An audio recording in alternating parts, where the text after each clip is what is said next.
요한복음 8장 12절부터 20절 말씀을 가지고 세상의 빛 예수 그리스도라는 제목으로 말씀을 전해드리겠습니다. 20-30년 전만 해도 굶어 죽는 사람들이 제일 많은 곳이 인도의 캘커타였습니다. 그 도시는 인구 절반이 거지라고 합니다. 그 정도로 많은 사람들이 굶주리고 있습니다.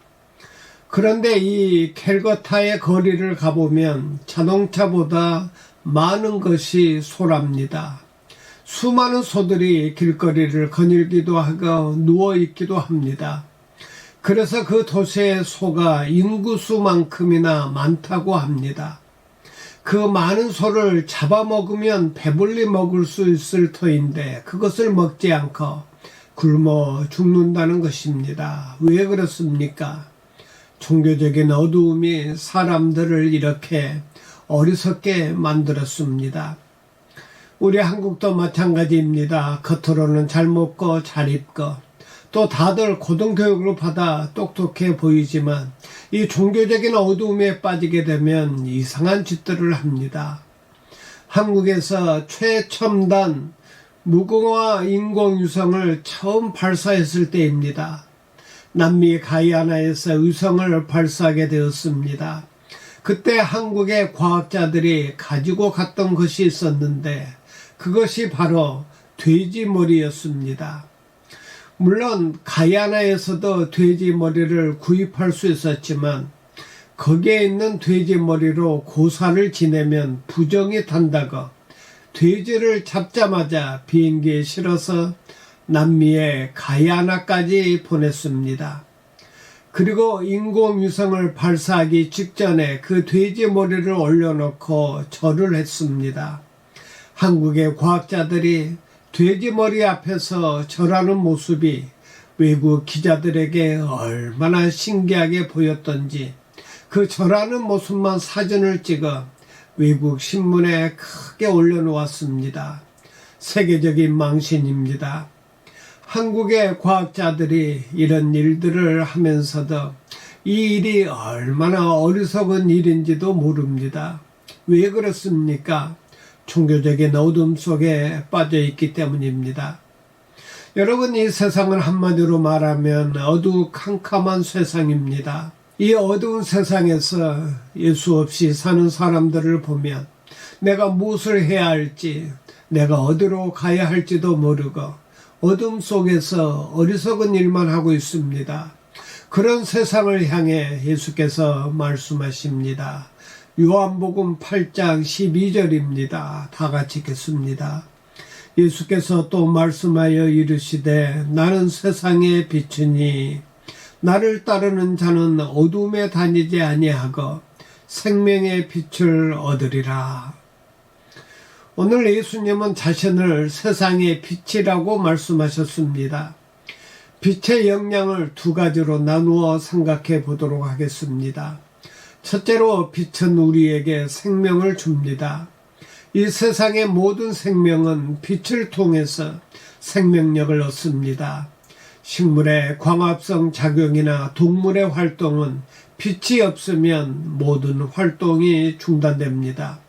실내에서 자라나는 화초들도 햇빛이 잘 드는 창문 곁에 두어야 시들지 않고 잘 자랍니다. 또 우리가 집을 살 때도 햇빛이 잘 드는 집이 좋다고 합니다. 왜 그렇습니까? 건강에 좋기 때문입니다. 또 햇빛이 잘 드는 집이래야 곰팡이도 안 생깁니다. 그래서 빛은 모든 곰팡이들을 죽이는 그런 능력까지 있습니다. 이런 말이 있습니다. 사람이 햇빛을 너무 오랫동안 보지 않으면 우리의 눈동자 속에 곰팡이가 생긴다고 합니다. 그리고 사람이 너무 햇빛을 보지 않으면 우울증이 생긴다고 합니다.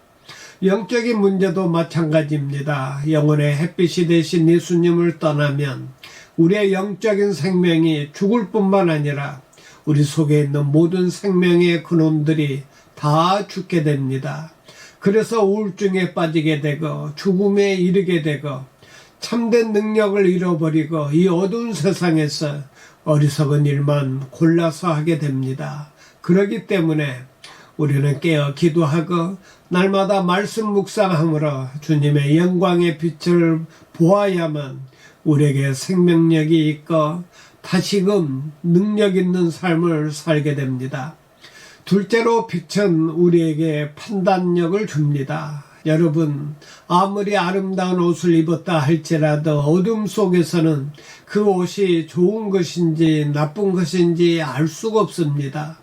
그러나 빛을 비추면 모든 것을 볼 수 있고 모든 것을 판단할 수 있습니다. 그러므로 예수님의 빛이 있어야만 온전한 판단이 가능합니다.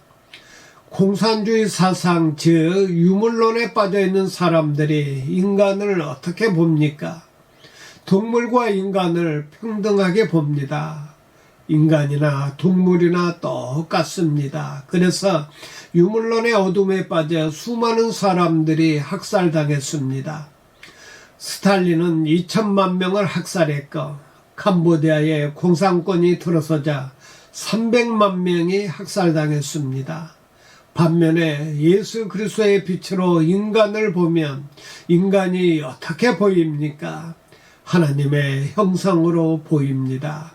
야고보서 3장 9절입니다. 다 같이 읽겠습니다.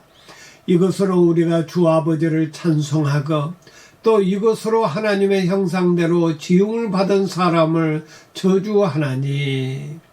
예수 그리스도의 빛으로 사람을 보니까 사람이 하나님의 형상입니다.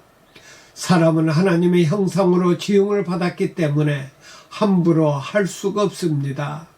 또 성도는 어떤 존재입니까? 예수께서 피 흘려 사신 대단한 존재입니다. 그러므로 예수 믿는 자만이 인간의 가치를 알 수가 있습니다. 예수 그리스도의 복음이 한국보다 먼저 들어간 영국이나 미국, 유럽의 여러 나라들을 보면 우리 한국이 그들보다 도덕적으로 뒤떨어져 있다는 것을 알 수 있습니다. 어린아이를 입양할 때 한국 사람들은 입양아를 택하는 기준이 첫째가 예뻐야 하고 둘째는 키가 커야 하고 또 중요한 것은 사내의 아이라야 한답니다. 그런데 서양 사람들은 입양아의 상당수가 정신 박애가 있거나 신체 장애자들입니다. 그러나 한국 사람들은 이런 아이들을 입양하는 애가 거의 없다고 합니다.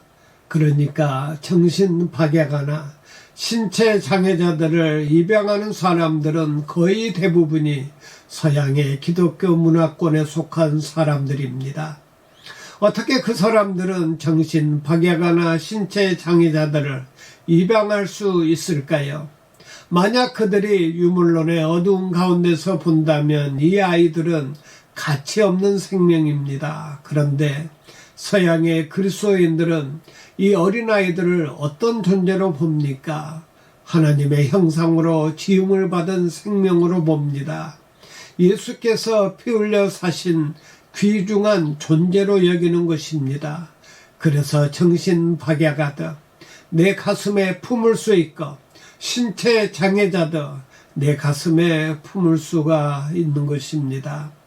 예수 그리스도의 빛이 들어가면 인간을 보는 관점이 이렇게 달라집니다. 사랑하는 여러분, 온전한 판단력을 가진 지혜로운 사람이 되길 원하십니까? 예수님의 빛 가운데 항상 거할 수 있길 바랍니다. 우리가 예수님의 빛 가운데서 모든 것을 보면 모든 것이 달라집니다. 성공의 기준점이 달라지고 부유함의 기준점이 달라집니다. 우리 자신이 지혜롭다고 생각해서 하는 행동들도 예수님의 빛을 비추어 보면 그것들이 얼마나 어리석었는지를 알게 됩니다.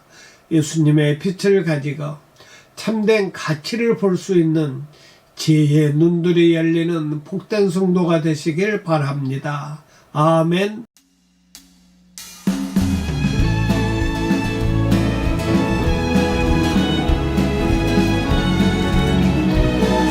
만왕의 왕